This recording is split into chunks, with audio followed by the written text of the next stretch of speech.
guys, it's Britt. Tonight we're here to address my last video. I got a comment that I've actually been seeing quite a bit when it relates to Colleen Ballinger, and I wanted to address this just so that we can maybe all be on the same page. Maybe we won't be, and that's okay too. But if you're interested, please keep watching.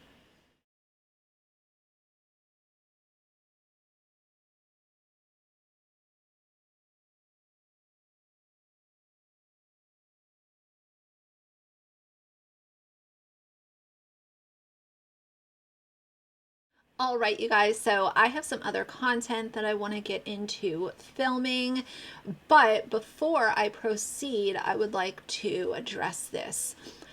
Something that I hear a lot is no matter who I'm talking about, if you don't like them, don't watch them. And I have covered this before, so if you've been on my channel for an extended period of time, then you might have heard me talk about this. However, it has been a while, and I feel like today is a good day to have a conversation for anyone who wants to listen. And like I said, if you don't, that's cool too. But let me read the comment and then I'll get into my thoughts. I am only going to say this. Why doesn't everyone leave her the F alone? All these influencers have issues. So why is it that one can have a problem, everyone talks about it, then lets it go? If that's the case, then I don't care to hear anymore. Let it go already. Remember, you don't like her, then just don't watch her. It's that simple, period, in all capital letters. I have heard this from quite a lot of people during my time on YouTube, but I hear it a lot, especially with really popular creators who have a really loyal fan base. No matter what they say, no matter what they do, no matter what facts are proven, people are still upset that they're being featured on drama and commentary channels. And I have always said, look, if you stay in your lane and you do your best to remain unproblematic and just, do your own thing, chances are you're not going to be a normal topic on commentary channels or drama channels, T channels, whatever you call them. The problem with a lot of these big creators is that they do so much damage, and sometimes it's in a short period of time, sometimes it's for an extended period of time, and there's always something to talk about. And for me personally, if you have shown that you are unteachable, you're not going to do any better, you're not going to switch it up, you're not going to issue a proper apology, you're not going to stop exploiting your kids, you're not going to stop making inappropriate content, if you are showing everybody that you are refusing to do that, then I'm going to refuse to stop featuring you on my channel, because my channel and my content is the only thing that I have full control over. I don't have control or want control over what other people are featuring on their channel.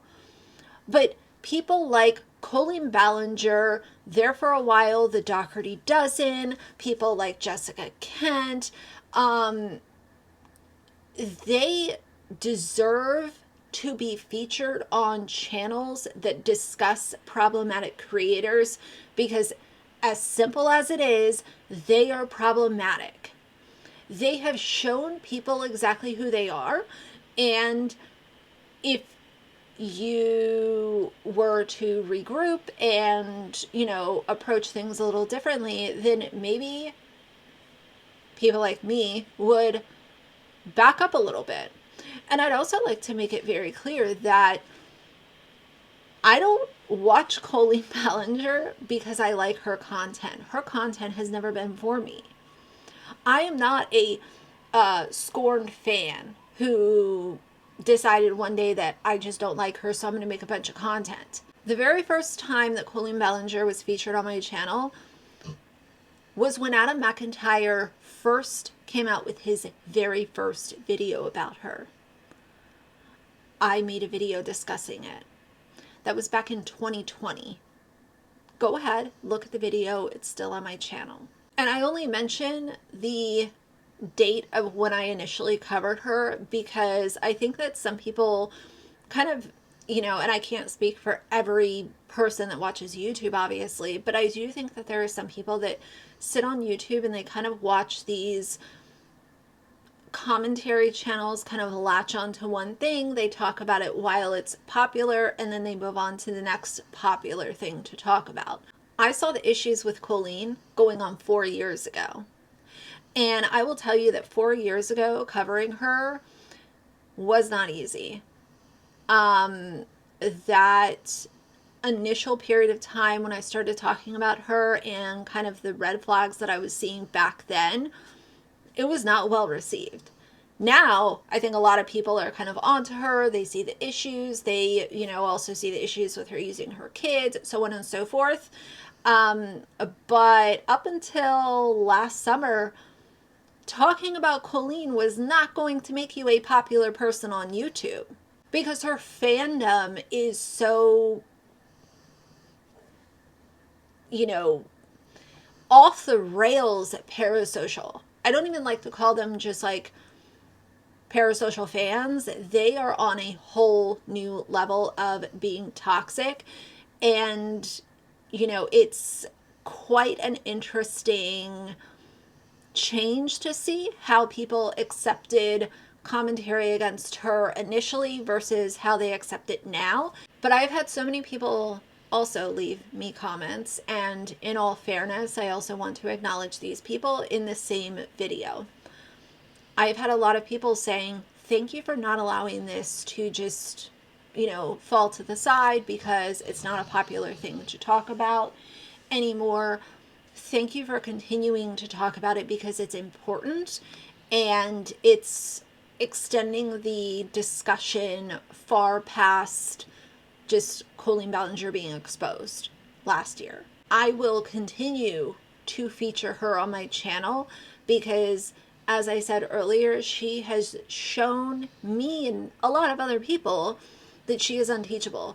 So I did not delete this comment. I did not block this person from my channel because, you know, they didn't say anything hateful towards me or anything. I think that leaving a comment saying if you don't like her, don't watch her is also a reminder of how adolescent a lot of her fans are, because that's the simplest argument that you can approach somebody with on YouTube.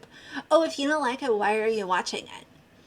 You know, like, is that the best that you can do? Is that the best that you can come up with? You know, if you want to say, oh, you're obsessed, oh, you're, you know, whatever, you're being negative. I hear that all the time too. If I'm being negative, it's because the person that I'm covering is negative. Because if you want to go ahead and rifle through my content, I do make other videos that are not criticism based. And I'm not negative in those videos because once in a while I do talk about stuff that I like and creators that I do like. Because there are good ones out there, but unfortunately they are like a diamond in the rough at this point on YouTube.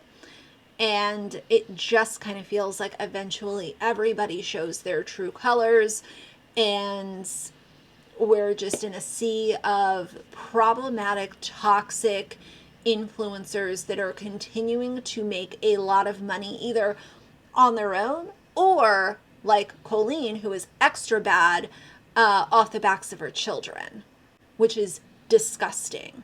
So, as I said, the week has almost come to a wrap, but I wanted to address this and just, you know, get some things off my chest. I protect my channel and I protect my content to the best of my ability because I know for a fact that even if people are disagreeing with me and they don't like my opinion, they don't like the stance that I took, they don't like how often or how not often I'm talking about a certain topic, at the end of the day, I abide and play by the terms of service. I do not bully people. I don't make fun of people for things that they cannot help. I am not here to make cheap, disgusting content and monetize it. I am here to have an actual conversation with anyone who wants to talk. And if you just want to listen, that's fine. If you want to leave a comment like this and call me obsessed and weird, that is okay too. But once in a while, I will stand up for my channel because I put a ton of time, a ton of dedication, and a lot of attention into the content that I publish. So that's my rant for tonight. If you like the video, please leave a like and a comment. And if you'd like to see more from me in the future, please subscribe. I'll see you guys soon. Bye.